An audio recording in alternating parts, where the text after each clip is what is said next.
Live হয়ে গেছি, just 8টা বাজলেই আমরা এটা করব।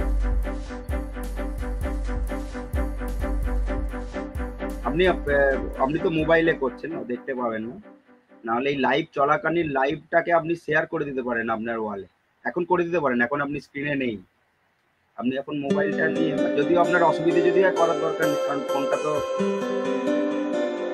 আচ্ছা ঠিক আছে, পরে করলে হবে।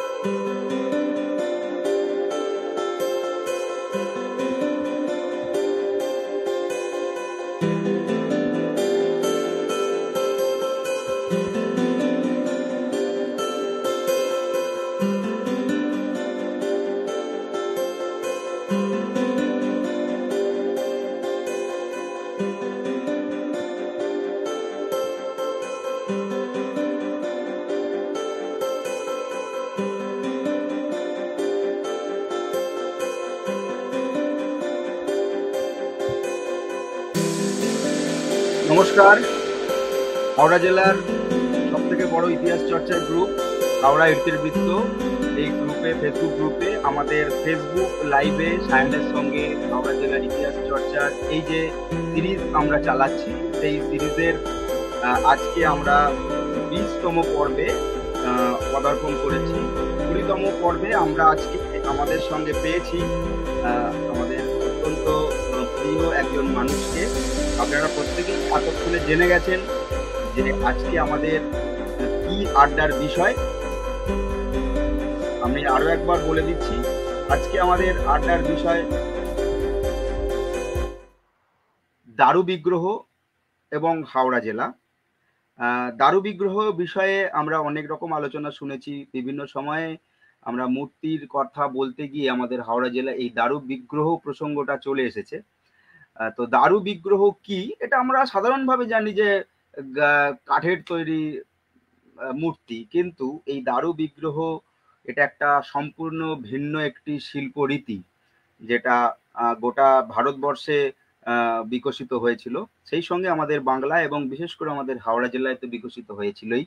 তো সেটা কিভাবে এই দারু বিগ্রহ ধারণাটা এলো, কিভাবে এটা বিকশিত হলো, এই শিল্পরীতি কিভাবে বিকশিত হলো, এই শিল্পরীতির সঙ্গে জড়িয়ে থাকা মানুষজন তাদের কিভাবে আমরা দেখি, এই নিয়ে আলোচনা আজকে আমরা শুনবো। এবং সেই সঙ্গে আজকে আমরা শুনবো হাওড়া জেলা, বিশেষ করে হাওড়া জেলায় কোথায় কোথায় দারু বিগ্রহ রয়েছে এবং দারু বিগ্রহের সেই সমস্ত দারু বিগ্রহকে কেন্দ্র করে কি ধরনের ইতিহাস আবর্তিত হয়, এই সমস্ত কিছু আমরা আজকে জানবো, শুনবো। যার কাছ থেকে আমরা জানবো শুনবো, তিনি কিন্তু দীর্ঘদিন ধরে এই দারু বিগ্রহ নিয়ে গবেষণা করছেন। আমি আজকে ইন্ট্রোডিউস করছি আপনাদের সবার কাছে আমাদের অত্যন্ত প্রিয় মাননীয় সোমা বন্দ্যোপাধ্যায় মুখোপাধ্যায় মহাশয়কে। আমি ওনাকে আহ্বান জানাচ্ছি আমাদের এই সভায়। নমস্কার দিদি। নমস্কার। আশা করি আমাদের সকলের সাউন্ড, আমাদের দুজনেরই সাউন্ড আপনারা প্রত্যেকে শুনতে পাচ্ছেন। আমি সোমাদির সম্পর্কে খুব সংক্ষেপেই 2-4 কথা বলি। সোমাদি যাদবপুর ইউনিভার্সিটি থেকে ইতিহাস নিয়ে পড়াশোনা করেছেন, পিএইচডি করেছেন। ওনার অনেকগুলো বই রয়েছে। আমরা যদি সেই বইগুলোর কথা একটু বলি, কারণ আমরা জানি যে উনি দারু বিগ্রহ নিয়ে কাজ করেছেন, কিন্তু তার বাইরেও উনি কিন্তু অনেকগুলো বিষয় নিয়ে কাজ করেছেন। যেমন ওনার সম্ভবত আপনার প্রথম বই বাংলার দাই, তাই তো? না, তার আগে রাঢ়বঙ্গের লোকমাতৃকা, যেটা আমার থিসিসের একটা পার্ট, ইংরেজিটা আগেই বেরিয়েছিল, folk deities and Matrika cult of south west Bengal. আচ্ছা, দাই তারপর। এছাড়াও বাংলার দাই, এছাড়াও আপনার অচেনা অন্তঃপুর, যেটা মহিলাদের স্বাস্থ্য নিয়ে একটা দারুণ বই ছিল। আপনি বাংলা আমাদের কলকাতার হেসেল নিয়ে কাজ করেছেন, সেই সঙ্গে বাংলার ব্যতিক্রমী দারু বিগ্রহ, হাওড়ার হুগলি জেলার দারু বিগ্রহ তো আছেই, কলকাতার দারু বিগ্রহ নিয়ে আপনার কাজ রয়েছে, বাংলার জগন্নাথ নিয়ে আপনার কাজ রয়েছে, এছাড়া কলকাতার দেবালয় ইতিহাস ও জনশ্রুতি, এই ধরনের একাধিক কাজ আমরা সমাধির কাছ থেকে পেয়েছি। তো সেই রকম একজন মানুষ যিনি আদ্যপান্ত এই দারু বিগ্রহ এবং বাংলার লোক সংস্কৃতি, লোকশিল্প নিয়ে কাজ করেছেন, তাকে আমরা আজকে আমাদের মধ্যে পেয়েছি। আপনাকে অসংখ্য ধন্যবাদ জানাচ্ছি হাওড়ার ইতিবৃত্ত গ্রুপ থেকে। আসুন আমরা আমাদের আলোচনায় চলে যাই। আলোচনায় যাওয়ার আগে আমি চট করে একবার আমাদের কমেন্ট গুলো দেখে দিই। ঠিক আছে, সবাই জানাচ্ছেন যে শব্দ শোনা যাচ্ছে ঠিকঠাক ভাবে। আসুন আমরা তাহলে আলোচনায় ফিরি। ম্যাডাম, আপনার কাছ থেকে প্রথমেই আমি যেটা জানতে চাইবো সেটা হচ্ছে যে এই দারু বিগ্রহ, এই যে কনসেপ্টটা, এই দারু বিগ্রহ আসলে কি, এটা কিভাবে তৈরি হয়, এটা যদি আমাদের সাধারণ দর্শকদের জন্য একটু আপনি পরিষ্কার করে বা সোজা ভাষায় বলে দেন। হ্যাঁ, আমি তো ইতিহাসের মানুষ, তুমিও তাই, তো ইতিহাস থেকেই শুরু করব। প্রথম গুহাবাসী মানুষ তারা মনের ভাব প্রকাশ করেছিল দেওয়ালে ছবি এঁকে। তারা মনে করতো যে যে শিকারটা তারা ধরবে তার ছবি যদি আঁকে তাহলে সেটা পাওয়া যাবে, জাদু বিশ্বাস। কিন্তু এটারও নাকি শিল্প ভাবনা আছে, এই গবেষণা চলছে। তারপরে ধীরে ধীরে মানুষ যখন কৃষিভিত্তিক সভ্যতা আসছে, মূর্তি আনছে, কিন্তু সেই মূর্তি এখনকার মতো নয়, মূর্তি বলবো ছোট ছোট মানে মাটির টেরাকোটার যে পুতুল, মা সন্তান, কারণ প্রজনন এবং যে কৃষিভিত্তিক সভ্যতা একসাথে মিলে যে উর্বরতা কেন্দ্রিক ধর্মধারা, সেটাই প্রকাশ পাচ্ছে এর মাধ্যমে। এরপর তো অনেক বিস্তৃত ইতিহাস। এরপর আমি সোজাসুজি যখন আমাদের পৌরাণিক ব্রাহ্মণ ধর্ম আসছে, সেই সময় আমি, যেহেতু আমাদের মূল এটা হিন্দু আইকনোগ্রাফি নিয়ে কাজটা বলছি, এই কারণে, কারণ বৌদ্ধ আইকনোগ্রাফি, জৈন আইকনোগ্রাফি অনেক আছে, যেহেতু হিন্দু আইকনোগ্রাফি এবং লোকায়ত কিছু ঠাকুরের কথাও এখানে আসছে।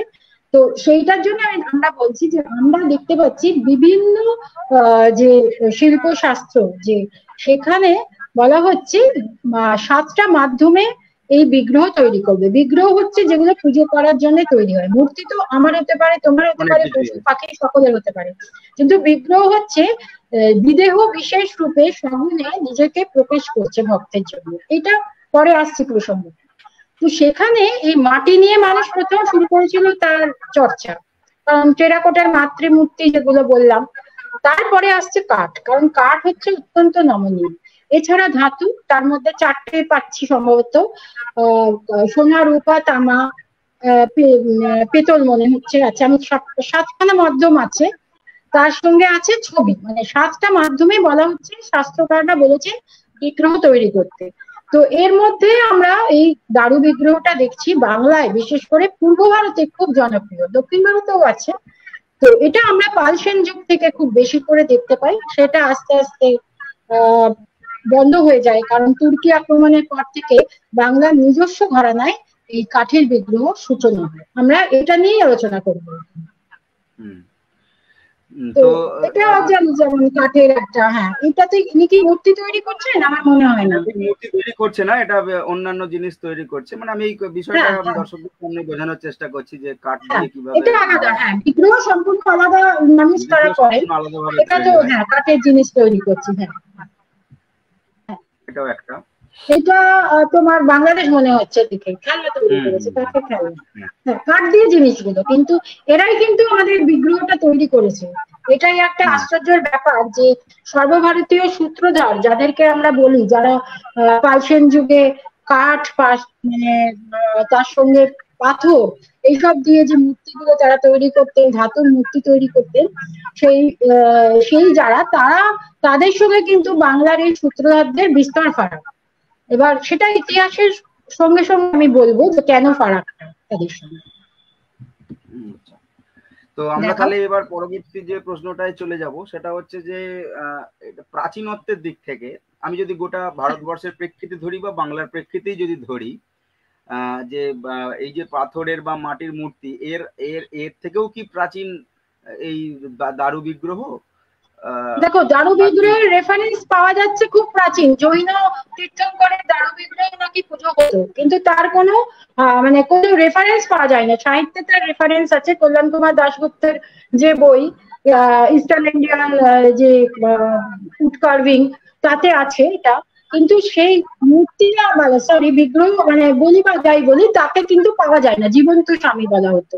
সেটা মহাবীর মানে খ্রিস্টপূর্ব মানে 6ষ্ঠ শতাব্দী। এরপর আমি বাংলাতে যেহেতু কনসেন্ট্রেট করছি, বাংলায় যে পাল সেন আমলের বিগ্রহ আছে, নলিনীকান্ত ভট্টশালীর যে বিখ্যাত বই রয়েছে, সেইখানে সমস্ত তিনি আলোচনা করেছেন, সেগুলো রয়েছে মিউজিয়ামে। কারণ কাঠ হচ্ছে ভঙ্গুর মাধ্যম, কাঠের জিনিস খুব তাড়াতাড়ি ক্ষয়শীল, পচনশীল, সেই জন্য যে জিনিস সেগুলো দ্রুত নষ্ট হয়ে গেছে। কয়েকটি যে বেঁচে আছে তার মধ্যে একটি হচ্ছে ত্রিপুরার কৃষ্ণপুর থেকে পাওয়া খুব সুন্দর একটি বিষ্ণু মূর্তি, সেটি রয়েছে ঢাকা মিউজিয়ামে। ঢাকা মিউজিয়ামে আরো আছে আমাদের গরুরের ওপর চড়া একটি বিষ্ণু মূর্তি আছে কলকাতার স্টেট আর্কিওলজি মিউজিয়ামে। এরকম নানা ছড়িয়ে ছিটিয়ে আছে। আর আমাদের এখানে যে বিগ্রহটাই সব থেকে পুরনো বলা হয়, যেটা অবিভক্ত বাংলায় যশ মাধবের বিগ্রহ, কিন্তু সেটা অনেকবার তার কলেবার তার পরিবর্তন হয়েছে, এবং যে সময় বলা হচ্ছে সেই সময় কিন্তু এই ধরনের বিগ্রহ হওয়াটা একটু অসম্ভব ছিল, যেটা গবেষকরাও বলেছেন যে সপ্তম অষ্টম শতাব্দীতে যশপাল এটা করেছিলেন। বিগ্রহ করে তিনি প্রতিষ্ঠা করার পর তিনি নির্বংশ হয়ে যান, এবং বলা হয় জগন্নাথ দেবের পুরীতে বিগ্রহ করার পর অবশিষ্ট যে কাঠ থাকে সেই কাঠ দিয়ে নাকি বিশ্বকর্মা এটিকে তৈরি করেছেন। নানা মিথ আছে। ঢাকার ইতিহাস পড়লে বোঝা যায় যে বিখ্যাত ঢাকার ইতিহাস বইটি, সেটি যদি পড়া যায় সেখানে এই বিষয়ে অনেক তথ্য আছে। কিন্তু যেটা হাতের কাছে আমরা পাচ্ছি এবং যেটা নিয়ে আমাদের এই আলোচনা, যে তুর্কি আক্রমণের পর যেটা হলো, যে রাজশক্তির পরিবর্তন, নতুন রাজশক্তি, তারা অন্য ধর্মে বিশ্বাসী, তারা মূর্তি পূজারী ছিলেন না। সেই কারণে লোকচক্ষুর আড়ালে সামন্ত বা জমিদার এমনকি গ্রামবাসীর যৌথ উদ্যোগে তাদের নিজেদের ইষ্ট দেবতার বিগ্রহ তৈরি হতে থাকে। এর মধ্যে সবচেয়ে আকর্ষণীয় নিজেদের মতো করে নিজেদের মতো, এবং কারা করবে, বাংলায় যারা আগে করতো তারা পাথরের কাজ করতো, মূলত ভাস্কর, এবং এই ভাস্কররা নিজেদের খুব উচ্চমানের শিল্পী মনে করতেন, যেটা আমারও একটা মানে আগ্রহ আছে, আমি পরে যদি সূত্রধার নিয়ে কাজ করি। এবং ভাস্কররা মূলত পাথরের বিগ্রহই করতেন। এটা কিন্তু সন্তোষ কুমার সন্তোষ কুমার কুন্ডু তার একটা খুব ভালো আছে, হিন্দু জাতি, আমি পরে বলে দেবো নামটা। তো বিভিন্ন কাস্টের ওপর তার একটা অপূর্ব বই আছে, সেখানে এই সূত্রধরদের প্রসঙ্গে তিনি এটা বলেছেন। এবং তার মানে এই ভাস্কর যারা কাজ করতেন তারা কিন্তু আর ওই সময়ের পর থেকে রাজার পৃষ্ঠপোষকতা ছাড়া, রাজার অর্থ ছাড়া তো তারা কাজ করতে পারে না, তারা কিন্তু বন্ধ করলো। এবং তারা হয়তো বাইরে থেকেও আসতেন কেউ, আর পাথর আনা হতো বাইরে থেকে, পাথর কিন্তু বাংলায় নেই, সেখানে তখন আনা হতো বাইরে থেকে। তাই জন্যে এরা কি করলো, স্থানীয় যারা লোকশিল্পী তাদেরকে দিয়ে এই কাঠের যে বিগ্রহ, দারু বিগ্রহ বানানো শুরু করলো। কিন্তু এরা তো স্বাস্থ্য নির্দেশিত ব্যাপারটা জানে না, কিছু কিছু শুনেছে। তারা কি করলেন, নিজের ধারণা মেশালেন। তারা মাটির কাজে অভ্যস্ত, মাটির প্রতিমা তারা তৈরি করতেন। আস্তে আস্তে তখন চল হচ্ছে, সেইটার রূপান্তর ঘটালেন তারা দারু বিগ্রহে, এবং টেকনোলজিটা নিজেদের মতো করে সেই সময়কার পাল সেন আমলে যে ধ্রুপদী শিল্পকলা দেখেছি আমরা কাঠের ক্ষেত্রে, দারু বিগ্রহের ক্ষেত্রে, সেটা কিন্তু এই তুর্কি আক্রমণের পর বাংলার নিজস্ব ঘরানার বিগ্রহে কিন্তু সেটা দেখা গেল না। তখন বলা হতো যে দেবতার যে বিগ্রহ কিভাবে তৈরি হবে, শুক্র নিসার শুক্রাচার্যের এই বইটি পাওয়া যায়, এটা সংস্কৃত থেকে ইংলিশেও পাওয়া যায়। মূল সংস্কৃত যদি কেউ পড়তে পারেন তো খুবই ভালো, সেখানে স্টেপ বাই স্টেপ খুব ভালোভাবে বলা আছে। বরাহমিহিরের বীরজ সংহিতা আছে, বা আরো অন্যান্য বই আছে, কিন্তু আমার মনে হয় শুক্রনীতি স্যার যেভাবে আলোচনা করেছে সেখানে বলা আছে একটা দেব বিগ্রহ কিভাবে নির্মাণ করতে হবে, তার কি কি থাকবে। আমরা তো জানি একটা বিগ্রহের আসন, আয়ুধ, বাহন আর মুদ্রা, মানে কি কি মুদ্রা, এগুলো পরে বলছি আমি। এই চারটে মূল, আরো সমস্ত আছে। তাতে বলা হচ্ছে যে চোখটা সবসময় বিগ্রহের অর্ধ নিমীলিত, তিনি আত্মধ্যানস্থ থাকবেন। কিন্তু বাংলায় এই আত্মধ্যানস্থ থেকে সরে গিয়ে দেখা যাচ্ছে একবারে পুরো খোলা চোখ, যেটা জগন্নাথ দেবের ক্ষেত্রে আমরা পূর্ব ভারতে দেখতে পাই, যেহেতু ওই বিগ্রহ একটা বিশেষ বিগ্রহ। এবং আমাদের বড় বলরাম, যেটা পূর্ব বর্ধমান জেলার রায়না থানার অন্তর্গত বড় বলরাম, এই এত দীর্ঘদেহী 11 ফুট উচ্চতা সম্পন্ন 13টা নাগের ছত্র ছাওয়ায় যে বলরামের বিগ্রহ আমরা দেখি, সেটা কিন্তু এর একটা আদর্শ উদাহরণ। তুমি ছবিটা দেখাও বড় বলরামে, একবার দেখে নিই সবাই, আমি ওটা দেখতে দেখতে বলছি। একটু ওয়েট করুন, ছবিটা আসছে, আপনি বলতে থাকুন, আমি বার করছি। হ্যাঁ, এই যে বিগ্রহ, এখানে সব থেকে আকর্ষণ হলো এত উঁচু। আর আরেকটা জিনিস হলো এনার 14টা হাত, 14টা হাতে 14 রকম তার অস্ত্র আছে। এটা কিন্তু একটা শাস্ত্রীয় যেমন ধারণা, কিন্তু তার এই যে চোখের গঠন, এই বিস্ফারিত চোখ, একটা বড় এবং অক্ষি গোলকটা দুটো চোখের পাতাকে স্পর্শ করে আছে, এটা কিন্তু আগে কখনো হতো না। আর অসম্ভব একটা কালারফুল মানে বিগ্রহ, তাতে নানা ধরনের বর্ণের সমাবেশ তারা ঘটিয়েছেন। পায়ের পাতাটাকে একটু লক্ষ্য করলে দেখা যাবে বিশাল পায়ের পাতা। আর উনি তো কৃষি দেবতা, এখন ওনার গাজন হয় সম্ভবত বৈশাখ মাসে, এবং বলরাম কৃষি দেবতা আমাদের বাংলায়। তো সেই ক্ষেত্রে এই বড় বলরাম একটা আদর্শ উদাহরণ। ইনি ত্রয়োদশ চতুর্দশ শতকের পরে যে রেপ্লিকা তৈরি হয় সেটা আরো পরবর্তী সময়, এটা নিয়ে গবেষকদের মধ্যেও তো মতবাদ আছে, মতভেদ আছে। ছবিটা একবার দেখে নিন। আগে তো পাঠিয়ে দিয়েছি না, ওগুলো নেই? হ্যাঁ হ্যাঁ হ্যাঁ, ছবি আমি দেওয়ার চেষ্টা করছি। কটা ছবি আছে তো? ছবি দেওয়ার তো এটা হচ্ছে, এটা উত্তর দিয়ে তারপর আমি হাওয়ায় ঢুকবো, তার মধ্যে তোমাকে একদম একদম একদম আমি ছবিটা দেখাচ্ছি, আমরা ছবিটা দেখবো এক্ষুনি।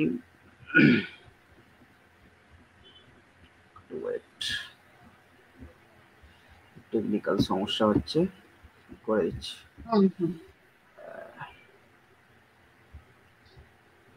এই ছবিটি,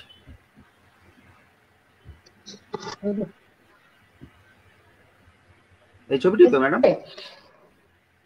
হ্যাঁ হ্যাঁ হ্যাঁ। এবার সবাই দেখুন এই বিগ্রহটা, যে একদম একটা অন্যরকম লোকায়ত ভাব আছে, বিশেষ করে চোখের দিকটা এবং অনেকে মনে করছেন এই যে গালপাট্টার মতো দাড়ি, গোঁফ, এইরকম একটা অদ্ভুত ধরনের এই যে বলরাম, এর আরেকটি এরকম আছে হুগলির জলকুলে। বলরাম কিন্তু এভাবে নেই আমাদের বাংলায়। এবার সবাই দেখে নিন, এটা খুব বহু চর্চিত একটি বলরামের বিগ্রহ আপনারা দেখতে পাচ্ছেন। চোখ দুটো বিশেষ করে দেখুন, অনেকে মনে করেন যে এর ওপর ওড়িশার প্রভাব আছে, যেহেতু বাংলার সঙ্গে ওড়িশার একটা যোগাযোগ ছিল, এবং পরবর্তীতে তো বিশেষ করে হয় চৈতন্যদেবের পরবর্তী সময়ে যেটা দারু বিগ্রহে বিশেষভাবে প্রভাব ফেলে।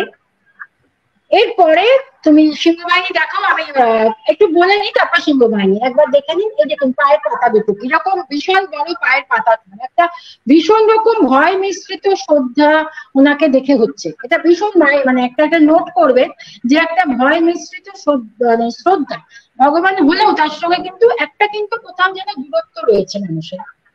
এবং এই দূরত্বটা আস্তে আস্তে মানে বন্ধ হয়ে যাচ্ছে চৈতন্যদেব আসার পর।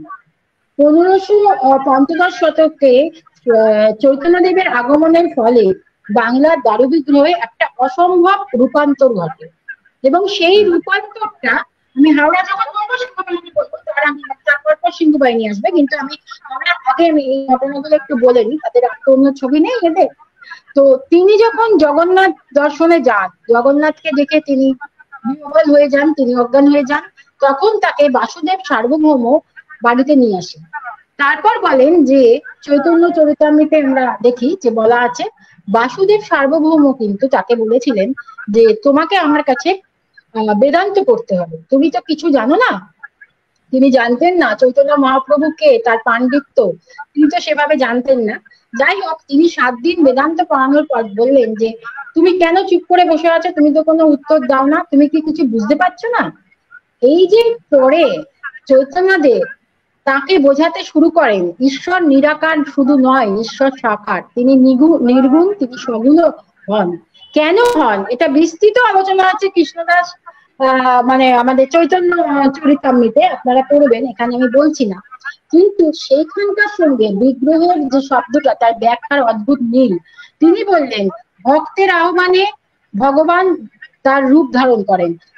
ভগবানের বিগ্রহ হচ্ছে ভক্ত এবং ভগবানের মূল জায়গা, এবং তার এই কারণে ভগবানের চোখ হবে উন্মুক্ত, তার সঙ্গে যাতে ভক্তের মানে একটা ভাব বিনিময় হয়।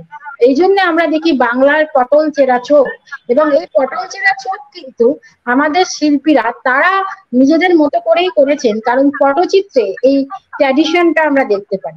এবং আরো অনেক এই চৈতন্যদেবের বিষয় বলতে গেলে অনেক চলে যাবে, সেটা তো আর আলাদা করে বলা যাবে না।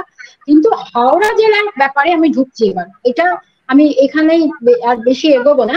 16 শতককে বলা হয় এই বাংলার দারু বিগ্রহের একটা রেনেসার সময়, কারণ সেই সময় মানে উৎকৃষ্ট বিগ্রহগুলো তৈরি হয়েছিল, যেগুলো অধিকাংশ রয়েছে পূর্ব বর্ধমানে, আর আছে নদিয়ায়, তাছাড়া বিভিন্ন জেলাতে তো আছে সেগুলো। আমরা চলে যাচ্ছি হাওড়ায়। হাওড়ার ক্ষেত্রে যে বিগ্রহ আমাদের সর্বপ্রাচীন, তিনি হচ্ছেন জগৎবল্লভপুরের নিজবালিয়ার মা সিন্ধুবাহিনী। এটা আপনারা সকলেই জানেন, আমি মূর্তির বিশেষত্বটা বলছি। এবার এটা তৈরি করেছিলেন রানা সিংহ নামে একজন সামন্ত। এটা শিবেন্দুদার লেখা থেকেও আমরা জানি বা অন্যান্যদের কাছ থেকেও জানি, তার প্রাচীনত্ব সম্বন্ধে যেটুকু জানা যায়। পরবর্তী সময় এই রানা সিংহের বংশধরকে সম্পূর্ণভাবে বর্ধমান মহারাজারা মানে হত্যা করে, এবং তিনি বর্ধমান মহারাজা দাবি করেন যে উনি মানে ওনার স্বপ্নে আসা দেবী উনি প্রতিষ্ঠা করেছেন। একাধিক জায়গায় হয়েছে। বর্ধমানের ব্যাপারটা কেন না, আপনারা দেখবেন হুগলি জেলার হাওড়া জেলার ইতিহাস, প্রশাসনিক ইতিহাস যদি দেখেন, দেখবেন দীর্ঘ সময় পর্যন্ত বর্ধমান ভুক্তির মধ্যেই হাওড়া হুগলি ছিল। পৃথক জেলা হিসেবে 1843 সালে হাওড়া মানে আত্মপ্রকাশ করছে। তার আগে হুগলি 1795 সালে হুগলি হাওড়া একসঙ্গে ছিল। 1843 সালে তারা আলাদা করে বেরিয়ে আসছে। কিন্তু মজার কথা হলো, এই যে হুগলি বা হাওড়া, এদের দুটো যে বিগ্রহ, এদের বিগ্রহ গঠন একই ধরনের, এই কারণে যে এই যে আঞ্চলিক যে সূত্রধরদের কথা আমরা বলছি, এই সূত্রধররা হাওড়ার যে থলের রসপুর, সেটা খুব একটা ইন্টারেস্টিং সেন্টার হাওড়া জেলার কাঠের কাজে। এখন অনেক কমে গেছে। জয়পুর বিনলা আমতার মানে মধ্যে পড়ে, এবং সায়নরা গেছিল সেসব জায়গায়। সেখানে একজন কেই পেয়েছেন, অশোক কুন্ডু, যিনি হীরালাল কুন্ডু বিখ্যাত দারুণ বিগ্রহ তিনি তৈরি করতেন এখানে, তার বংশধর। এবং তিনি কলকাতাতেও আসেন, আমাদের চুনিমণি দাসী ঠাকুর বাড়ির জগন্নাথকে উনি অঙ্গরাগ করতে আসেন, রথের আগে রথ থেকে রং করতে আসেন, কারণ এই রথ তার বাবার হাতে তৈরি। তার ঠাকুরদার ট্র্যাডিশনকে তারা এগিয়ে নিয়ে যায় ব্যাপারটাকে। তো সেইখানে তারা এখানে এসে মানে করেছেন। এবার এইটা দেখুন, নিজবালিয়ার এই সিংহবাহিনী, এই সিংহবাহিনী কিন্তু আমরা 3 ডাইমেনশন নন, অর্থাৎ 3 ডাইমেনশন ইমেজ যাকে বলা হয়, কাঠ থেকে সম্পূর্ণভাবে বের করে এনে যখন মূর্তিটাকে 3 দিক থেকেই দেখা যায়, সেটা হচ্ছে 3 ডাইমেনশন ইমেজ। কিন্তু এটি হচ্ছে উচ্চমানের রিলিফ। এই পেছন দিকে দেখুন একটা কাঠের সাপোর্ট আছে, সেখান থেকে খোদাই করে মূর্তিটাকে অনেকটা বার করা আছে। এবং লোকে ভাবছে যে এটা হয়তো রকমই মূর্তি, না, তখনও কিন্তু কাঠের সাপোর্টটা থেকে ওনাকে পুরো আলাদা করা হয়নি। এবং অষ্টভুজা দেবী, যার কথা আমরা আমাদের পুরাণে পাচ্ছি, অষ্টভুজা সিংহবাহিনী খুব প্রাচীন একজন দেবী, তার তো বিবর্তনের ইতিহাস রয়েছে। সিংহটা দেখুন, মানসারে যেভাবে সিংহের বিবরণ আছে কিভাবে করতে হবে, সেইভাবেই আছে। কিন্তু তার মধ্যেও এই যে দেবীর চোখটা, এটা কিন্তু আস্তে আস্তে খুলছে। আগেকার যে বড় বলরাম দেখলেন, তার সঙ্গে এটার কিন্তু একটু তফাৎ। আর মুখের ভাব দেখবেন অনেকটা লম্বাটে, পান পাতার মতো মুখ, আমরা যেটা গোলাকার মুখ বলি আমাদের দেব বিগ্রহের ক্ষেত্রে, সেইখানে এটা কিন্তু পান পাতার মতো একটা লম্বা টাইপের মুখটাকে ডিম্বাকৃতি মুখটা। এবং এই বিষয়েও আপনারা যদি অবনীন্দ্রনাথ ঠাকুরের ভারত শিল্পে মূর্তি ওটা পড়েন, সেখানে দেখবেন অবনীন্দ্রনাথ দেবদেবীর প্রত্যেকটা অঙ্গ প্রত্যঙ্গ কিভাবে হয়, কিভাবে অনুপ্রেরণায় হয়েছে, পুরোটাই প্রাকৃতিক যে চারপাশে আমাদের প্রকৃতি যে ছড়িয়ে আছে তাদের কাছ থেকে উদাহরণে, পান পাতার মতো মুখ, তারপর বিম্ব ফলের মতো ঠোঁট, অর্থাৎ পাকা বিম্ব ফল, লাল বিম্ব ফলের মতো তার ওষ্ঠ, নাকের পাটাটা কিরকম ভাবে, তিল ফুলের মতো নাক। মানে এগুলো হচ্ছে একটা বিগ্রহ তৈরির সমস্ত তার বিবরণ আছে শাস্ত্রে। সেটা কিন্তু দারু বিগ্রহ খুব ভালো দেখা যায়, কারণ দারু বিগ্রহ কিন্তু এত সুন্দর, তাতে আমাদের যে শিল্পীরা বাংলার ক্ষেত্রে আমি বলবো এত চমৎকার তাদের রঙের বিন্যাস ঘটিয়েছেন। সবসময় যে শাস্ত্রের রং দিয়েছেন তা নয়, এক একটা দেবদেবীর এক রকম রং আছে, কিন্তু তারা নিজেদের মতো করে করেছেন। এবং আরেকটি বিষয় দেখুন, এইখানে একটু ক্লোজ করো, এই যে হাতের মধ্যে যে অলংকার আছে, হ্যাঁ, সবটা কিন্তু একসঙ্গে খোদাই করে রং করা, আলাদা করে। কিন্তু পরবর্তী সময় আমরা দেখি প্রত্যেকটা 1700 মানে সাল মানে সপ্তদশ শতকে, তার পরবর্তী সময় দেখি আমরা সেখানে ওই একটা মানে আমরা দেখি তাদের হাতটা মানে তার দেহ বা হাতের যে পোশাক বা বস্ত্র সেগুলো বাইরে থেকে পরানো হয়েছে, এখানেও বাইরে থেকে পরানো হয়েছে, কিন্তু ভেতরে কাঠ খোদাই করে তার বস্ত্র তার অলংকার আলাদা করে তার ওর মধ্যেই তারা তারা তৈরি করে রং করেছে। কারণ এটা মাটিতে খুব হয়, আপনারা মাটির ছাঁচের ঠাকুর দেখবেন, সেখানে কিন্তু তার গয়না বলুন পোশাক বলুন সবটাই কিন্তু একসঙ্গে তৈরি করে রং করে দেন শিল্পী। তো এটা হচ্ছে সিংহবাহিনী নিচবালিয়ার অনেকেই জানেন, অনেকেই মানে দেখেছেন এই মূর্তি বারবার করে বিগ্রহ। প্রশ্ন হ্যাঁ এই বিষয়ে, সেটা হচ্ছে এই যে ধরুন আপনি বলছেন যে এই একবারেই কাঠে তৈরি করে এই সমস্ত হ্যাঁ কিছু করা হয়েছে, এই কাঠ হ্যাঁ নির্বাচনের বিষয়টা কি রকম হতো? মানে এটা কি একটা কোনো গাছের গুঁড়িকেই কেটেই হতো, নাকি একাধিক? না না না, কাঠ নির্বাচনে আমাদের শাস্ত্র, হ্যাঁ শাস্ত্রে বলা হয়েছে 29টা গাছ, কিন্তু আশ্চর্যভাবে তার মধ্যে বেল আম বা আম কাঠ যেখানে আছে সেটা আমাদের বাংলায় তৈরি হয়েছে, কিন্তু আমাদের বাংলায় নিম কাঠটাই প্রাধান্য পেয়েছে বেশি, এটা কিন্তু ওখানে পাওয়া যায় না। এবং বেশিরভাগ ক্ষেত্রেই নিম কাঠ ব্যবহার হয়েছে আমাদের এখানে বেশিরভাগটাই, কারণ সেটাও কিন্তু চৈতন্যদেবের অবদান, কারণ চৈতন্যদেব কিন্তু ওই যে জগন্নাথ দেব তিনি তো নিম কাঠে তৈরি, উড়িষ্যাতেও নিম কাঠ, এবং নিম কাঠে ঘুণ ধরে না। আর বলা হয় চৈতন্যদেবের খুব প্রিয় নিম গাছ, নিম গাছের তলায় তার জন্ম, এবং ধামেশ্বরের যে বিগ্রহ সেটাও কিন্তু সেই নিম গাছ কেটেই তৈরি হয়, এমনটাই কথিত আছে। তো আমাদের এখানে বেশিরভাগ বিগ্রহ সবটাই নিম গাছ, আম কাঠ আর কাঁঠাল কাঠ, বেল কাঠ এগুলো আছে কয়েকটা, মানে ছড়িয়ে ছিটিয়ে আছে কিছু কিছু জায়গায়, যেমন দক্ষিণ চব্বিশ পরগনার একটা কালী মূর্তি ওরকম বেল কাঠের তার শিবটা, বা ওই বিরোহীর নদিয়ার বিরোহীর যে সবচেয়ে বড় যে কৃষ্ণের দারু বিগ্রহ মদন গোপাল, তিনি কিন্তু কাঁঠাল কাঠে তৈরি। এটা দু একটা ব্যতিক্রম রয়ে গেছে, কিন্তু বেশিরভাগই আমাদের নিম কাঠ, আর নিম কাঠে ঘুম ধরে নষ্ট হয় না, যেটার জন্য ওষুধি গাছ, ওষুধি। অনেকদিন টেকসই থাকে। হ্যাঁ নির্বাচনের একদম ডিরেক্ট, মানে ওই বৃহৎ বরাহমিহিরের বৃহৎ সংহিতা আর বৃহৎ ধর্ম পুরাণ এইগুলোতে একদম বিষ্ণু ধর্মোত্তরীয় পুরাণ, সরি বৃহৎ ধর্ম নয়, সেখানে কিন্তু একদম মানে ভালোভাবে বলা আছে যে কিভাবে গাছ কাটা, মানে কি করে যাবে জঙ্গলের মধ্যে, তারা কিভাবে পুজো করবে, করে গাছটা তারা নির্বাচন প্রথম করবে, কোন কোন গাছ নির্বাচন করবে, কোন কোন গাছ যেখানে বলছে পশু পাখির বাসা আছে সেরম গাছ হবে না, আরো অনেক অনেক দিক, মানে ওটা পড়লে জানা যাবে, অপূর্ব, মানে এত সুন্দর ভাবে বলা, এবং সেটাকে কাটার আগেও তাকে পুজো করছে, তার পারমিশন নিচ্ছে যে তোমাকে একটা ভালো কাজের জন্য আমরা নিয়ে যাচ্ছি। এখন তো আর হয় না, কিন্তু এখন যারা কিনে আনেন তারাও কিন্তু, যারা খুব মানে আমাকে আমাদের ওই অঙ্গরাগ প্রসঙ্গে পরে যদি বলবো, যখন আমাকে বলেছেন অর্ক দাস, উনি কিন্তু বললেন যে অনেক বাড়িতে কিন্তু খুব শুদ্ধাচারে এটা হয়, এবং ও চেষ্টা করে যতটা পারে শুদ্ধাচারে অঙ্গরাগ করতে।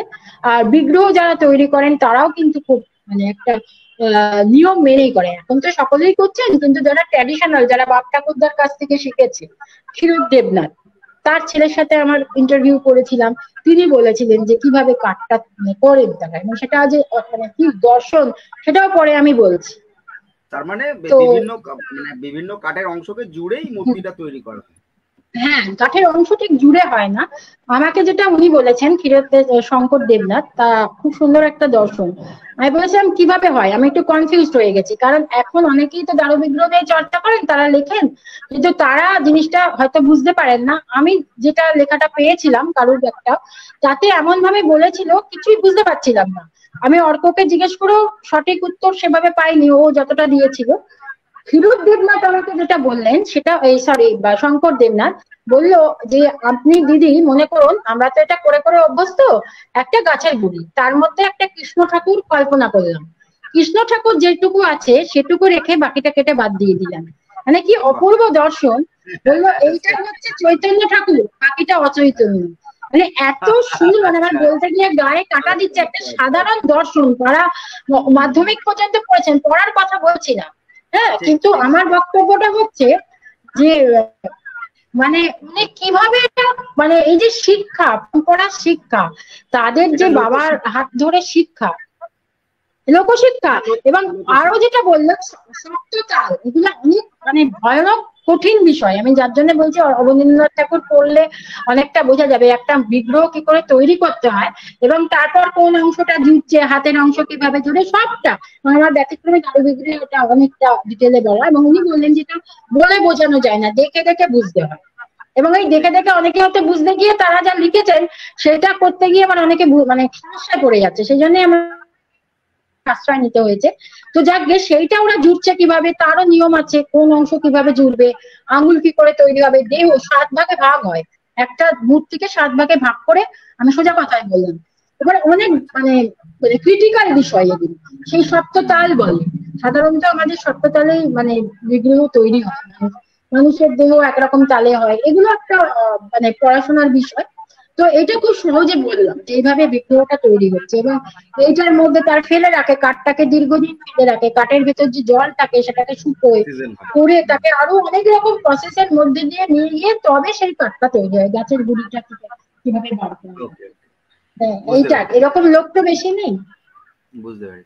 তো আমাদের সঙ্গে যারা শুনছেন, ফেসবুক গ্রুপে যারা দেখছেন, অনেকেই দেখছেন, ইতিমধ্যেই অনেকজন শেয়ারও করে দিয়েছেন। যারা যারা দেখছেন আমি দেখতে পাচ্ছি আমাদের কমেন্টে স্বাতী বিশ্বাস তিনি লিখছেন ভীষণ ভালো লাগছে, রুমা রয় লিখছেন মন ভরানো আলোচনা, সুকান্ত বাবু, আমাদের সুকান্ত বাবু তিনি লিখেছেন শুনছি, সোহম পাইন তিনিও দেখছেন, দেখতে পাচ্ছি, শুদ্ধশীল দেখছে, এরকম বহু মানুষ তারা কমেন্ট করছে। আপনারা কিন্তু আপনাদের যদি কোনো মতামত থাকে বা কোনো প্রশ্ন থাকে, দিদি আছেন আমাদের কাছে এখন, আপনারা যদি কোনো প্রশ্ন করতে চান এই দারু বিগ্রহ সম্পর্কে, আপনাদের মনে যদি কোনো রকমের কোনো প্রশ্ন থেকে থাকে, আপনারা কিন্তু কমেন্ট বক্সে আপনারা প্রশ্নটা করতে পারেন, আমরা সরাসরি সেই প্রশ্ন নিয়ে দিদির কাছে চলে যাব। আচ্ছা দিদি, আমরা হাওড়া জেলার প্রসঙ্গে যদি ফিরি, হাওড়া জেলায় আমরা, আপনি বললেন যে এই নিজবালিয়ার কথা হলো, আর আর এরকম গুরুত্বপূর্ণ দারু বিগ্রহের কথা যদি আপনি বলেন। হ্যাঁ, গুরুত্বপূর্ণ তো অনেক আছে, পরপর যেমন খড়দর, অনেক তো ছবিগুলো পরপর তুমি দেখিও, আমি যেটা বলবো একটা আমি এটা যেমন আমি মানে এটা হচ্ছে রানীহাটির সিংহ বাহিনী। হ্যাঁ, এইটা একটা বিশাল মানে ঘটনা, এই যে হাওড়া হুগলি একসঙ্গে ছিল, তার যে ব্যাপার সেটা হচ্ছে এই যে আমতার যে রানী, যে রানীহাটের যে সিংহ বাহিনী, এটি কিন্তু মূলত ছিল হুগলি জেলায়, শ্যামপুরে, শ্যামপুর না সরি, জায়গাটা ভুলে যাচ্ছি আমি, জয়পুর মনে হচ্ছে জায়গাটা। তো ওইখানে তারকেশ্বর থেকে যেতে হয়, লোকনাথ স্টেশনে নেবে।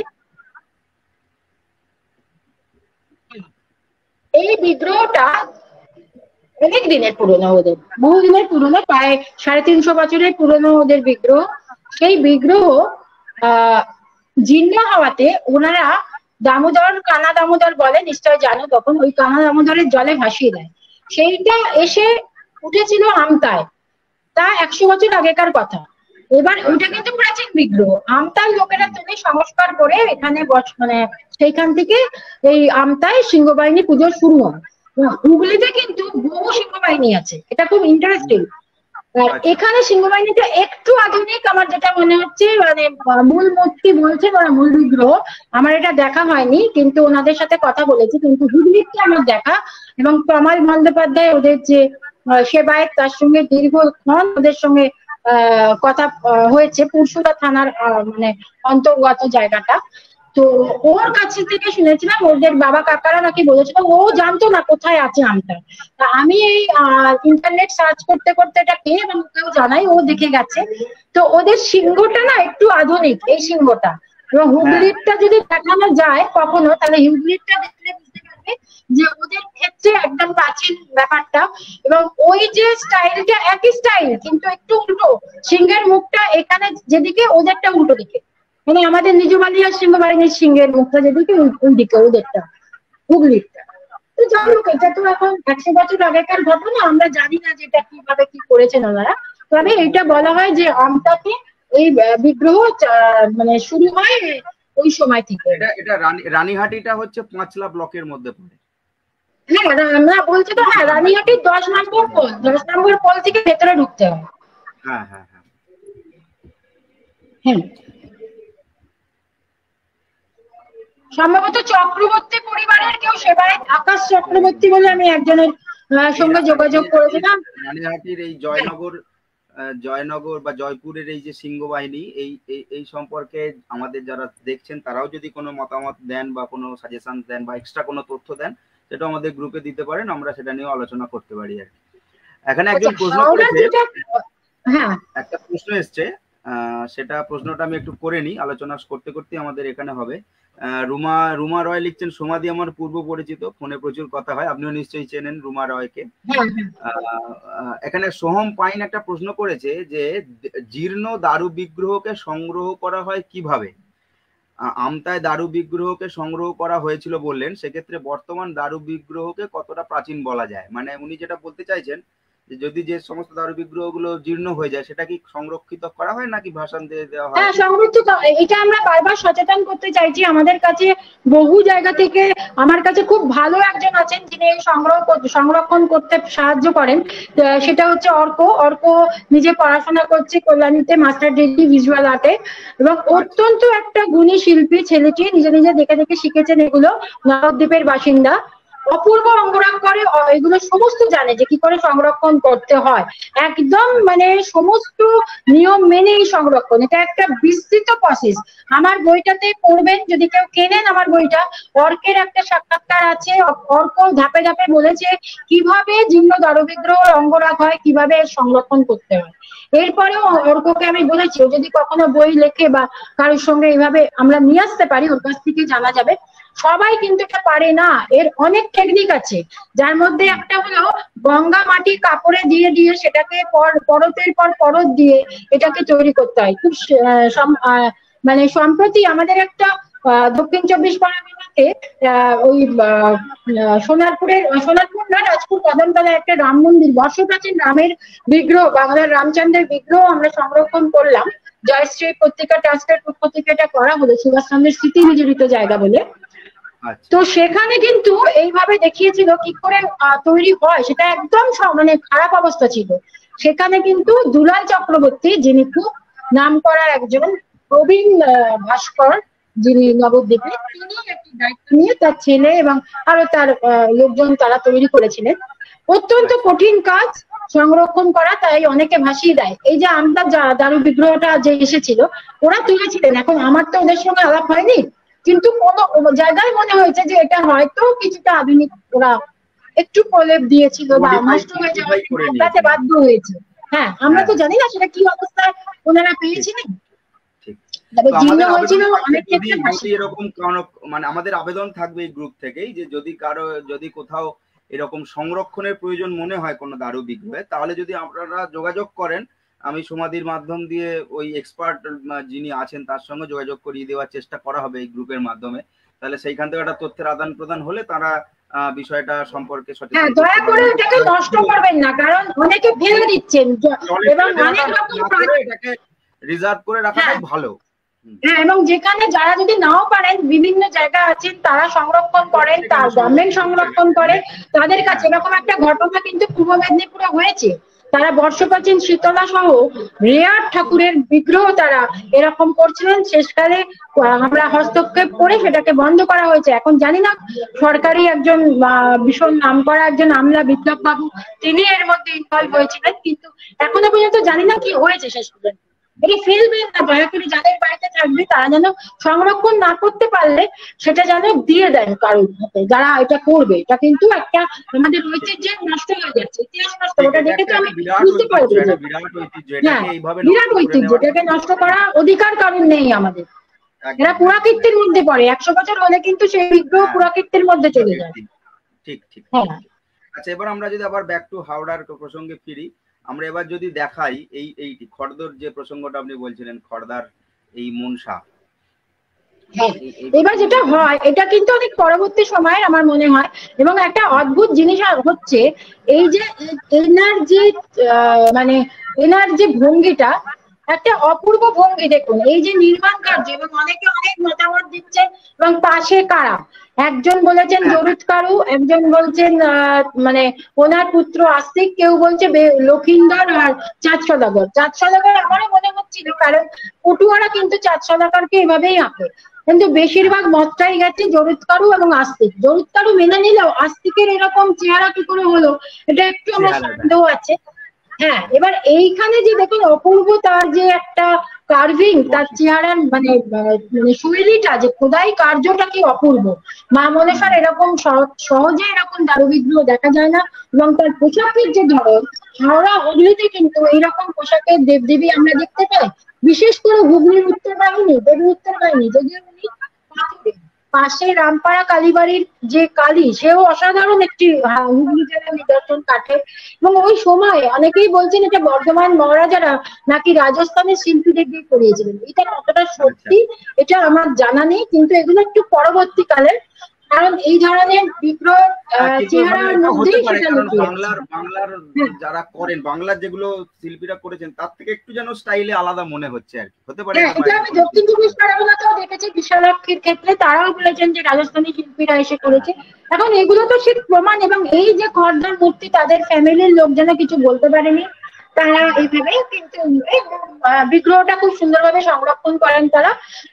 এনার কিন্তু বৈশাখ মাসে পুজো হয়, এবং সেখান আচ্ছা থেকেও একটা অন্যরকম মনে হয় যে বৌদ্ধ কোন তান্ত্রিক দেবী কিনে কেনা, কারণ মানে মনুষার মতো কিন্তু ওদেরও রয়েছেন, দেবী আছেন কিন্তু, যে চাঙ্গুলি তারা বলে। এখন এটা হুম। মিলিয়ে মিশিয়ে কিছু হয়তো হয়েছে, বাকি ব্যাপার আমরা যতক্ষণ না জানবো, পরিবারগুলো যদি হ্যাঁ সেটা আরো, ইতিহাসটা একটু বলে না, খুব ভালো হয়। হ্যাঁ আর একটু ইতিহাস আচ্ছা, এবার অনুসন্ধানের হাওড়ার প্রয়োজন আছে। ক্ষেত্রে আর একটা বিগ্রহ খুব গড়চণ্ডী, যেটা তোমার রসপুরের, একটু ওটা নিয়ে আসো, আচ্ছা গড়চণ্ডী। আমি রসপুরের গড়চণ্ডীটা দেখাচ্ছি। রসপুরের গড়চণ্ডী আমরা চলে যাচ্ছি।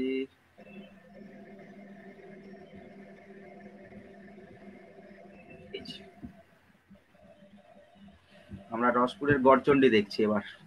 এটা একটা অভিনব বিগ্রহ, এবং ইনিও খুব প্রাচীন বিগ্রহ। এনার সম্বন্ধে কথিত আছে ইনি গড়চমুখের দেবী ছিলেন। কোন কারণে তিনি তার সেবায়েতের উপর রুষ্ট হয়, তখন তার সেই 12 বছরের সেবায়েতের তার বংশ মানে নিশ্চিহ্ন হয়ে গেছিল। তার পিসি মানে সেই বংশের ছোট ছেলেটিকে নিয়ে, 12 বছরের ছেলেটিকে নিয়ে চলে আসে এপারে, এসে এই রসপুরে কোলেদের এখানে বিশাল জনপ্রিয়তা জানবেন রসপুরেতে, তাদের কাছে আশ্রয় নেয়। এইটা তারপর স্বপ্নাদেশ দেবীও তার পেছন পেছন যখন দেখে যে তাকে ভোগ দেওয়ার কেউ নেই, তখন তিনি এখানে আসেন। এবং তাকে নিয়ে কাহিনী আছে যে কৃষকরা ওই দামোদরের চড়ায় মানে কৃষিকার্য করছিল, তখন বর্ষাকাল ছিল, দেখলো একটা বৃদ্ধা তিনি নদী পাড়ে উপক্রম করছে, তারা তাকে বাধা দিতে গিয়ে দেখে সে ঝাঁপিয়ে পড়ে এবং ওপারে গিয়ে সুন্দরী এক ব্রাহ্মণীর বেশ ধারণ করে।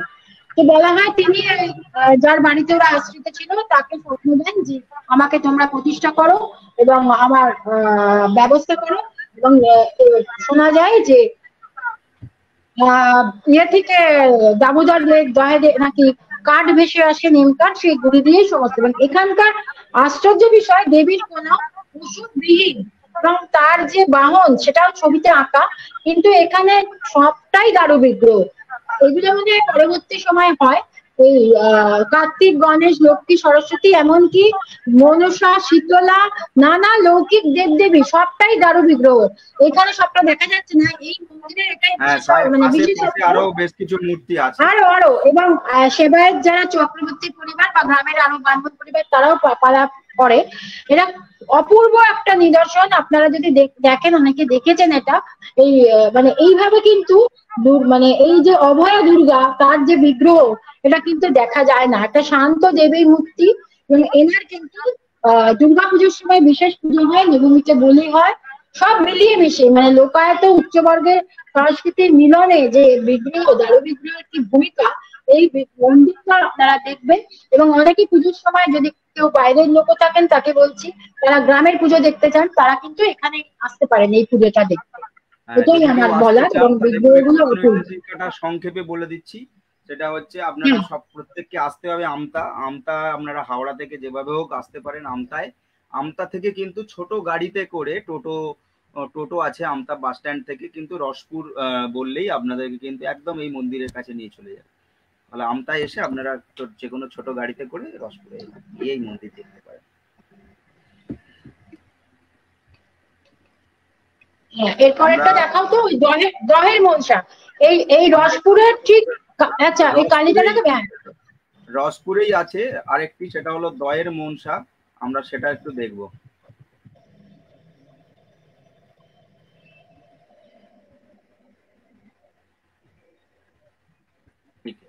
হ্যাঁ, এইটাও খুব অপূর্ব। ইনি নাকি আবার এনার অঙ্গরাগ হয়েছে শুনলাম। এই আমাদের অশোক কুন্ডু নাকি অঙ্গরাগ করেছেন, আমাকে উনি বলেছিলেন গত বছর যে উনি গিয়ে এটা করে দিয়ে এসছেন অঙ্গরাগ।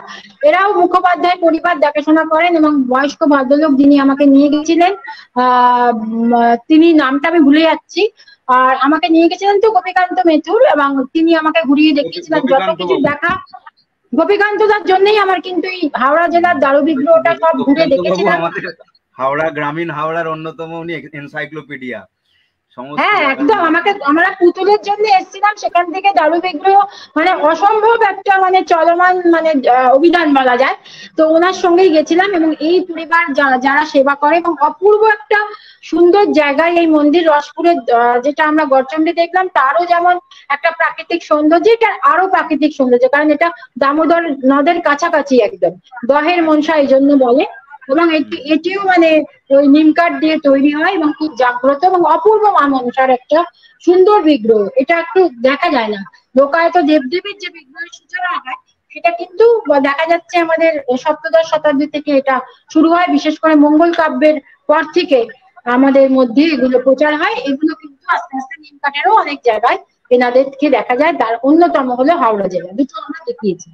বিশালাক্ষী দেখাও, বিশালাক্ষী। এইটা হচ্ছে এটা পরে জয়চণ্ডী, দেখাও। জয়নগরের হ্যাঁ, জয়চণ্ডী। এটা একটু পরবর্তীকালের মনে হচ্ছে, কারণ দুর্গার যে রূপটা এখানে তোলা আছে এইটা কিন্তু চট করে কাঠে এসেছে অনেক পরে, দারু বিগ্রহ অনেক পরে এসেছে। সিংহবাহিনীটা খুব ঠিক আছে, কিন্তু এনার ব্যাপারটা মনে হয়, এর ইতিহাস আমার তেমন ভাবে জানা হয়নি, কিন্তু মনে হয় এইটা আরো ইতিহাস জানবো যখন। এনার গঠন শৈলীটাও দেখে মনে হচ্ছে খুব মানে আধুনিক বলবো না, আবার খুব মানে প্রাচীনও বলবো না। এনার গঠন শৈলী থেকেই সেটা বেরিয়ে যাচ্ছে। অন্য বিগ্রহের সঙ্গে দেখুন একটু যেন হালকা অন্য ধরনের মনে হচ্ছে, হাওড়ার বিগ্রহের ধরন থেকে একটু আলাদা। হাতের গঠন গঠন দেখুন অনেক পরিণত, যেটা বলতে চাইছি। এই বিষয়ে যদি কারো কোনো তথ্য থাকে হ্যাঁ, আমাদের জানাতে পারেন। আমাদের জানাবেন। হ্যাঁ, আমি তো কাজটা করছি। এইটা হচ্ছে, এটা বলে নি। হ্যাঁ, হ্যাঁ, এটা আমাদের আবিষ্কার বলবো না, এটা খুব মজার ঘটনা। যেটা হচ্ছে, আমি বেশ অনেক বছর আগে, তখন কোভিড এর আগে আগে আমি বলেছিলাম হাওড়া জেলার একটি কাঠের জগদ্ধাত্রী বিগ্রহ সেটি রয়েছে, শুনেছিলাম তারাপদ বাবুর বই থেকে জেনেছিলাম।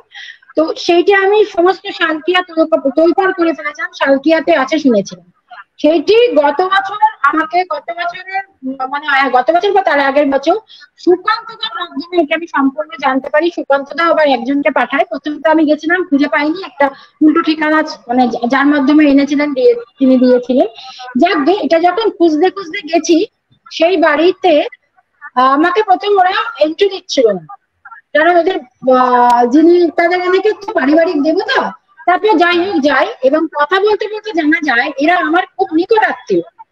এনার মায়ের সঙ্গে আমার বাবার মানে মামাতো বোনের একটা সম্পর্ক, মানে এটা অনেক দূরে। যাই হোক, তো তারপর থেকে ওদের আমি খুব ঘনিষ্ঠ।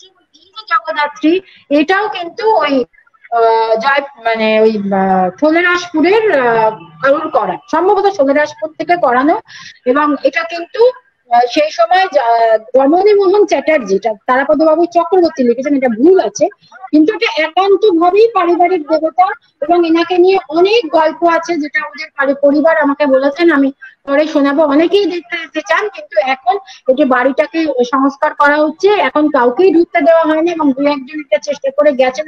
ওরা খুব মনক্ষুণ্ণ এতে, কারণ একটা বাড়িতে গেলে তাদের কিন্তু একটু পারমিশন দরকার হয়, অনেক সময় ঠাকুর মশাইরা ঢুকিয়ে দেন। কিন্তু এটা আমি রিকোয়েস্ট করবো, এটা করবেন না। যখন ওরা সর্বসাধারণের দেখার ব্যবস্থা করবেন তখন নিশ্চয় যাবেন, এটা তো এক্ষুনি না দেখলে কোনো সমস্যা নেই। আর এইটা কিন্তু একদম প্রাচীন যে ধরনের জগদ্ধাত্রী বিগ্রহ হয় সেভাবেই তৈরি।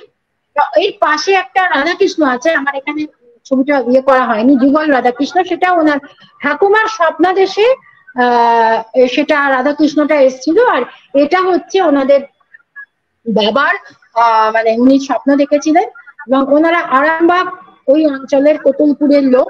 সেখান থেকে উনি সালকিয়ায় আসেন, এবং ওনার রড আয়রনের ব্যবসা ছিল, খুব নাম করা। রমণী কড়াই খুব বিখ্যাত ছিল তাদের পরিবারের মা। এবং অপূর্ব এক জগদ্ধাত্রী বিগ্রহ কাঠের আরেক জায়গায় আছে, সেটিও তা পরিবারের। তারা ইসকনকে দিয়ে দিয়েছে মন্দির সমেত। সেটি রয়েছে আপনার পানিহাটিতে, সেটা আপনারা দেখতে পারেন। ইস্কনের মন্দিরের ভেতরেই রয়েছে, গঙ্গার তীরবর্তী, তারা ইস্কনকে দিয়ে দিয়েছেন, বিগ্রহ সেখানে আছে, সেটিও কিন্তু দারু বিগ্রহ। যদি কেউ দেখতে ইচ্ছুক হয় ওটা দেখতে পারেন, কিন্তু এটার ভেতরে এখন কিন্তু ঠাকুর দেখা যাচ্ছে না।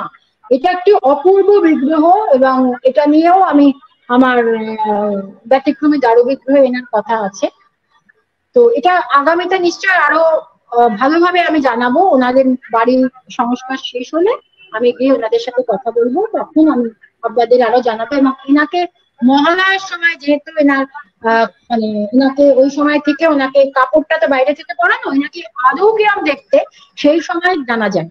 তো দেখি যদি হয়ে যায় এবছর, যদি হয় সম্পূর্ণ, তাহলে এবছর আমরা ছবি যদি ওনারা তুলতে দেন বা ওনাদের কাছে যদি থাকে, তবে সেই ছবি আমি দেখাবো। এটাও কিন্তু একটা বিশেষ কারণ যে পোশাক একসঙ্গে খোদাই করেই করা, সব জায়গার মতো এখানেও কিন্তু এটা একটা বিশেষ বৈশিষ্ট্য থাকে। এটা 100 বছর হয়েছে পুরনো। হ্যাঁ, এই যে ওনাদের পরিবারের একজন, উনি মাকে কাপড় পরাচ্ছেন, এই দিদি বলেছেন আমাকে, উনি জানাবেন সবটাই আর কি। হ্যাঁ, বাড়ির মধ্যে একদম 3 তলার উপরে। হ্যাঁ, পরেরটা দেখো। হ্যাঁ, এটা হচ্ছে, এটা এনাকেও আমার দর্শন করা হয়নি, আমি লোকমুখে শুনেছি বা ছবি দেখেছি ইন্টারনেটে। ইনি হচ্ছেন কলিকাতা, ছোট কলিকাতা বলে একটি গ্রাম আছে রসপুরে। রসপুরের ঠিক আগে। হ্যাঁ হ্যাঁ, এটা আমার যাওয়া হয়নি, তখন কোনোভাবে মিস হয়ে গেছিল। এর পোশাক দেখুন, এই যে মা কালীর পোশাকটা দেখুন, বিগ্রহের পোশাক দেখুন, এই যে ধরনের, এই যে ঘরানা, হুগলি এবং হাওড়া দুটো জায়গাতেই কিন্তু এই ধরনের পোশাক। আর বেশিরভাগ বিগ্রহ কিন্তু দিনাজপুর, জয়পুর, বিনলার শিল্পীরা করছেন। এদের একটা কাজের একটা স্টাইলের বৈশিষ্ট্য, এবং এটা কিন্তু হুগলি আর হাওড়া ছাড়া কোথাও দেখা যাচ্ছে না। কালীর বিগ্রহ আমার অন্য জায়গায়ও আছে, কিন্তু এইরকম না। একটু ভালো করে দেখুন, কাঠের কাপড়টা দেখুন, কাঠের মধ্যে রং করা, পিরিচের মুখটা, মাথার মুকুটটা, সেটাও কিন্তু একসঙ্গে খোদাই করা মায়ের। এবং অপূর্ব শিল্প নিদর্শন এইটা। আর অমরাগড়ির ছবিটা আমার দেওয়া হয়নি, আমার কাছে ছিল, আমার এই দুটো দর্শনও করিনি। আর খালোর, এরপরে আসছে খালোরের কথা, সবচেয়ে যে দীর্ঘকায় কালী, খালোরের, এটাও আমার দর্শন হয়নি, জেনেছি তারাপদ সরকার কাছ থেকে। এবং এটার সম্বন্ধে নিশ্চয়ই আপনারা জানেন, বাগনান স্টেশনের একদম কাছে খালোরের কালীবাড়ি। এটা নিয়ে নানা ধরনের মিথ আছে, এবং এটা বিশাল 9 ফুট উচ্চতা বলছে। এত উচ্চতা হবে এটা? হ্যাঁ হ্যাঁ, এটা এত উঁচু? হ্যাঁ, এটা আমার দর্শন হয়নি। কোভিডের জন্য অনেক জায়গায় যাওয়া বাকি আছে, এবার যাওয়ার ইচ্ছা আছে। এবং আমি সায়নকে বলবো যে এই শুধু একটু শীত পড়লে অনেক বয়স্ক মানুষ যেতে চান, সবাইকে নিয়ে একটু হাওড়া জেলার দারু বিগ্রহ গুলো যদি দর্শন করানো যায় তাহলে খুব ভালো হয়। আচ্ছা, নিমাবালিয়া শিব পার্বতী, নিমাবালিয়া শিব পার্বতী, বিজবালিয়ার কাছে যে শিব পার্বতী, এটা দেখাও।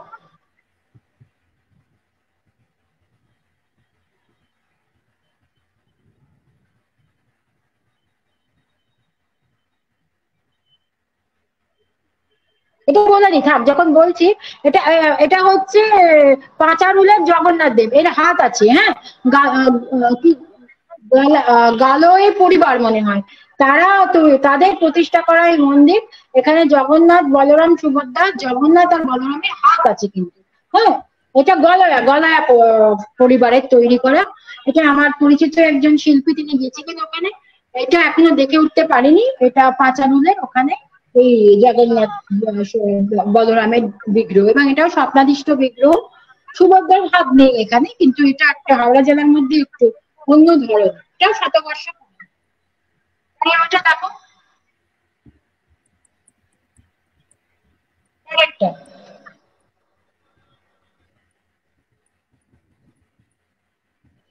এটা রাখো, আমি বলে দিই পরপর।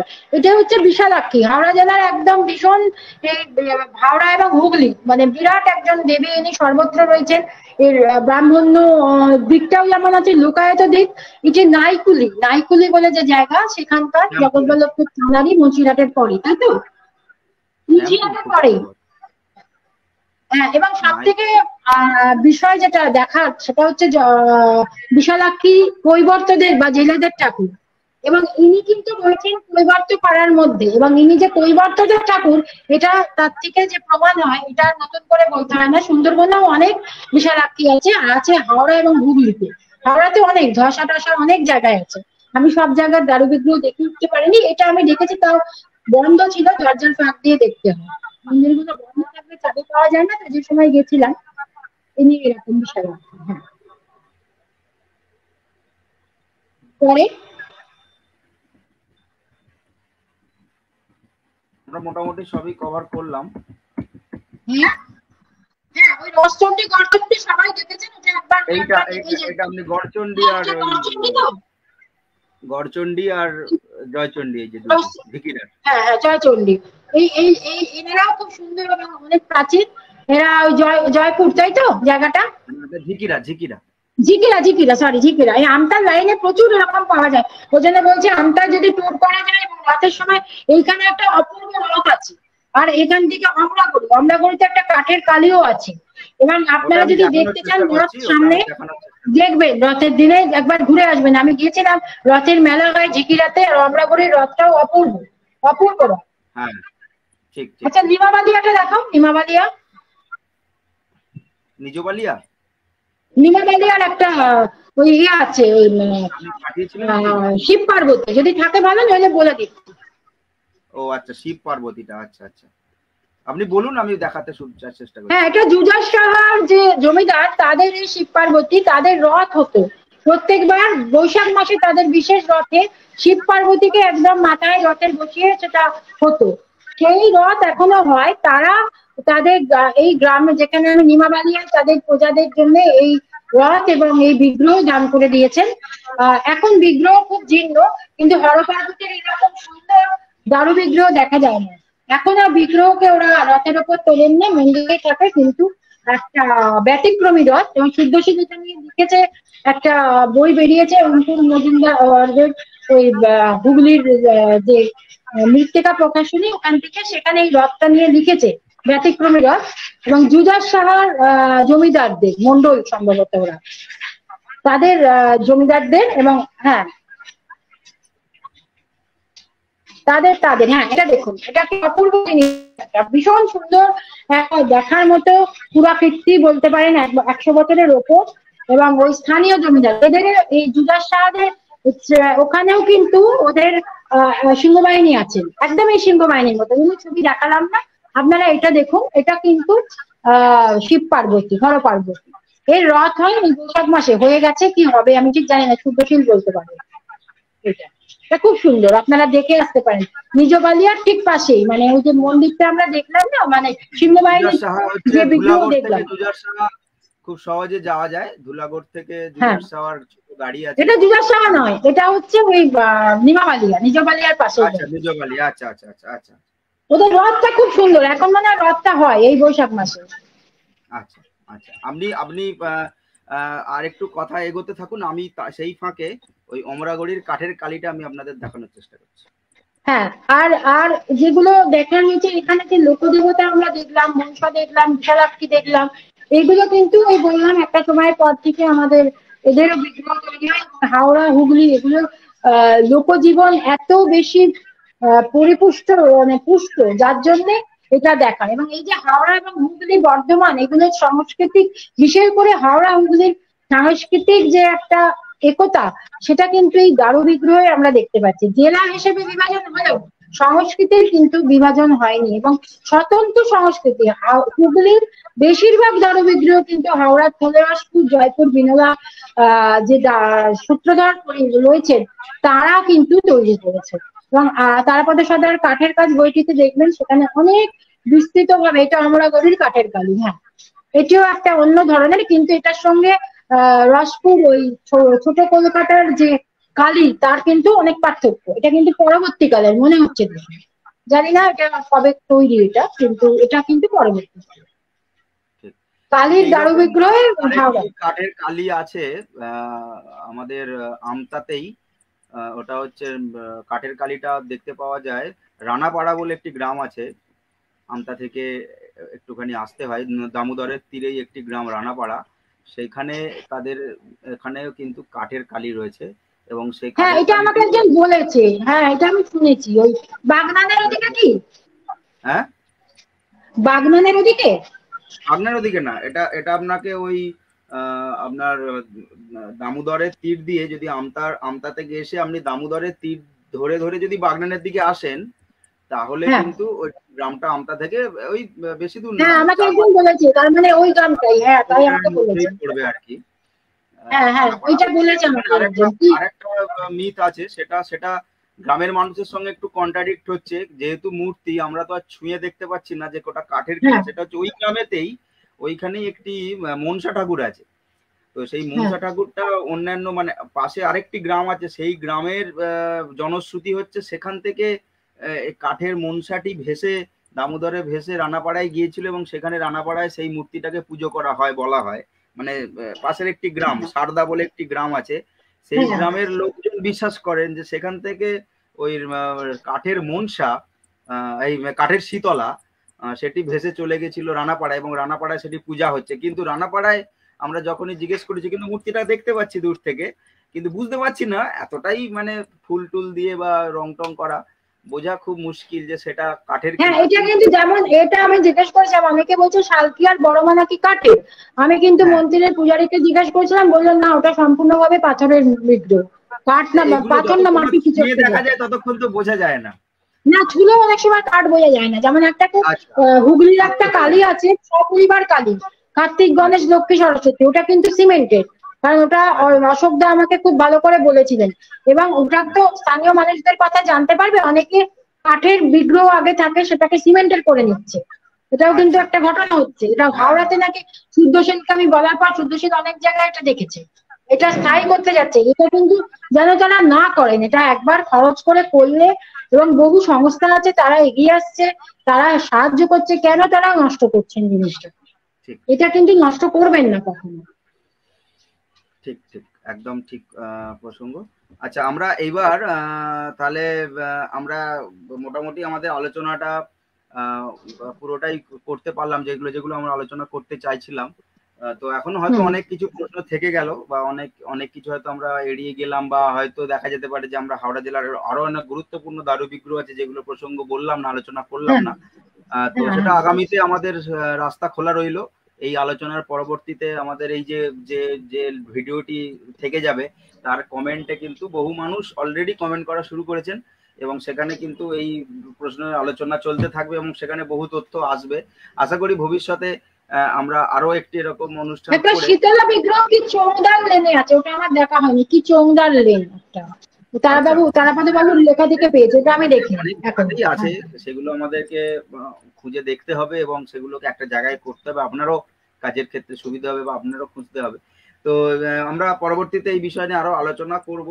তো মোটামুটি আমরা এক ঘন্টা অন্তরাগের আলোচনা ব্যাপারটা প্রায় হ্যাঁ হ্যাঁ আমরা 1 ঘন্টা আলোচনা করলাম। আমরা যারা যারা একটু কমেন্ট করেছে আমি তাদের কথা বলে দিই। সৌভিক দা আমাদের গ্রুপ অ্যাডমিন, তিনি শুনলেন হ্যাঁ এবং তিনি লিখেছেন দারুণ শুনলাম। সুকান্ত বাবু রীতিমতো আমাদেরকে ইনপুটস দিয়ে যাচ্ছেন যে কোথায় কোনটি আমরা যেগুলো বলতে ভুল করছি সেগুলো উনি ধরিয়ে দিচ্ছেন। হ্যাঁ সোহম হ্যাঁ হ্যাঁ। ফাইন যথেষ্ট যথেষ্ট কমেন্ট করেছে দেখতে পাচ্ছি। আচ্ছা, হুম এখানে আরো অনেকে কমেন্ট করেছে। Thank you so much for this well research enlightening and enriching lecture, madam. Thanks also to you, sir, for outstanding this event, organizing this event. আচ্ছা, গ্রুপ থেকে ট্যুর করলে খুব ভালো হয়। হ্যাঁ, নিশ্চয়ই, আমরা তো অলরেডি একটা হেরিটেজ ট্যুর করেছি। হুম আমরা এরপরে যদি আপনারা চান যে কোনো স্পেসিফিক বিষয়ের উপরে হেরিটেজ ট্যুর করতে, যদি এরকম দারু বিগ্রহ হুম নিয়ে হেরিটেজ ট্যুর করতে চান, নিশ্চয়ই আমাদেরকে জানাবেন। আমাদের সারা দিনের ট্যুরের একটা ম্যাপ তৈরি করতে হবে যে সেটা সারাদিনে হুম ঘুরে হুম কোন কোন জায়গায় হুম। যাওয়া যাবে, কারণ গোটা হাওড়া জেলা তো আর ঘোরা যাবে না একদিনে। না, ফলে মন্দিরের ব্যাপারটা হচ্ছে কি সময়ের ব্যাপার। মন্দির কিন্তু খোলা মন্দির একটা ব্যাপার আছে, খোলার একটা মন্দিরের বিষয় বিগ্রহ আছে। দেখা এগুলো একটা ব্যাপার আছে কিন্তু। কারণ এটা তো আর মন্দিরটা বাইরে থেকে দেখে চলে এলে হবে না, এটা তো মূর্তিটা দেখতে হবে। ফলে সেই মূর্তি এটা কোথায় কোথায় আমরা চেংড়ি জল না চ্যাংড়া জল বলে কিছু আছে? চেংড়ি জল, চিংড়া জল, চ্যাংড়া জল, চিংড়া জল, চিংড়া জলে কিন্তু চিংড়া জল। শীতলার বিগ্রহ আছে। ওইটা ঝিকিরার খুব ঠিক রেয়ার। পাশেই, ঝিকিরার হ্যাঁ, গ্রামের ওটা ঠিক দেখতে পাশেই হবে আমার। চিংড়া। ওটাও দেখা। আমাকে একজন বলেছেন ওটা গিয়ে একবার দেখে আসতে হবে, কিন্তু ওটা হ্যাঁ, কিন্তু হ্যাঁ, দারুণ। ঠিক। হুম, তো আমরা ওখানেও এগুলো আছে দারুণ একটা বিগ্রহ। আমরা সমাধির সঙ্গে আলোচনা করে একটা মানচিত্র তৈরি করতে পারি, করে আমরা একটা আলোচনা করে সেই এলাকায় গিয়ে খোঁজ নিয়ে যে কখন মূর্তি দেখতে পাওয়া যাবে, সেই রকম একটা সিদ্ধান্ত নিয়ে আমরা একটা পরিকল্পনা করতে পারি। আপনারা যদি সকলে উৎসাহী হন, আমরা নিশ্চয়ই এই ধরনের একটা হেরিটেজ ট্যুর সমাধিকে নিয়ে হ্যাঁ হ্যাঁ আমি যাবো। একটু ঠান্ডা পড়ুক, এই গরমে তো ঘুরতে পারবে না কেউ। অনেক বয়স্ক মহিলারা কিন্তু খুব, মানে বয়স্ক মানুষরা খুব যেতে চান। একদম একদম আমরা ঠান্ডাতেই করব। সকলকে অবশ্যই। আচ্ছা, একজন প্রশ্ন করেছেন এর মাঝে যে সন্তোষ বাবু আর অবনীন্দ্রনাথ ঠাকুরের বই দুটির নামটা একটু যদি বলে দেন। আমি অবনীন্দ্রনাথ ঠাকুর তো হচ্ছে ভারত শিল্পের মূর্তি, এটা আপনি নেটেও না, নেটে পাবে না সবটা, ভারত শিল্পের মূর্তি। আর সন্তোষ বাবুর বইটা আমি একটু দেখে বলছি। হ্যাঁ একটু বলে দিন, কারণ অনেকেই জানতে চাইছে। হ্যাঁ আমি বলছি, সন্তোষ বাবুর বইটা পাওয়া যায় না এখন। হ্যাঁ, সন্তোষ কুমার কুণ্ডু, বাঙালি হিন্দু জাতি পরিচয়, প্রেসিডেন্সি লাইব্রেরি, কলকাতা, আগস্ট 2008-এ বেরিয়েছে। কিন্তু বইটা আমি লাস্ট একটা কপি নিয়ে এসেছিলাম। সন্তোষ কুমার কুণ্ডু, বাঙালি হিন্দু জাতি পরিচয়, প্রেসিডেন্সি লাইব্রেরি, কলকাতা। হ্যাঁ, 2008। এই সন্তোষ কুমার কুণ্ডু কিন্তু উনি বেশ অনেক বয়স্ক মানুষ ছিলেন। ওনার একটা বই আমিও সম্পাদনা করেছিলাম, উনি চলে যাওয়ার পর সেটার দায়িত্ব আমাকে দিয়েছিল লালমাটি করতে। বাংলার লোকায়ত পেশাগত কুটির শিল্প নামে বইটি, উনি সব করে গেছেন। অপূর্ব লেখা সেটিও। আর এটিও, এই বইটা কিন্তু ওনাদেরকে আমি রিকোয়েস্ট করলাম যে আপনারা ছাপান। দুটো কপি ছিল, একটা আমি নিয়েছি, আর কি হয়েছে আর জানি না। তো ওনারা যদি না ছাপান, অন্য কেউ যদি ছাপাতে আগ্রহ হয় তারাও যাচ্ছেন, কিন্তু তারা অ্যাপ্রোচটা করুন অন্তত, যাতে বইটা থাকে আমাদের। বইটা কিন্তু অসাধারণ অসাধারণ তৈরি হলেই প্রকাশকরা ছাপার চেষ্টা করবে। আমরা আলোচনা তো শেষ হওয়ার নয়, কারণ এই ধরনের কাজ বা এই ধরনের গবেষণা বা এই ধরনের বিষয় নিয়ে আলোচনা যত চলতে থাকবে ততই আমাদের ইন্টারেস্ট বাড়বে এবং বহু মানুষের আগ্রহ তৈরি হচ্ছে অলরেডি। তো আমরা এই আগ্রহটা বাড়তে থাকুক। আপনারা কমেন্টে জানিয়ে রাখুন আপনাদের মতামত, আপনাদের সাজেশনস। আমরা পরবর্তীতে এই বিষয়গুলো নিয়ে অবশ্যই আলোচনা করব।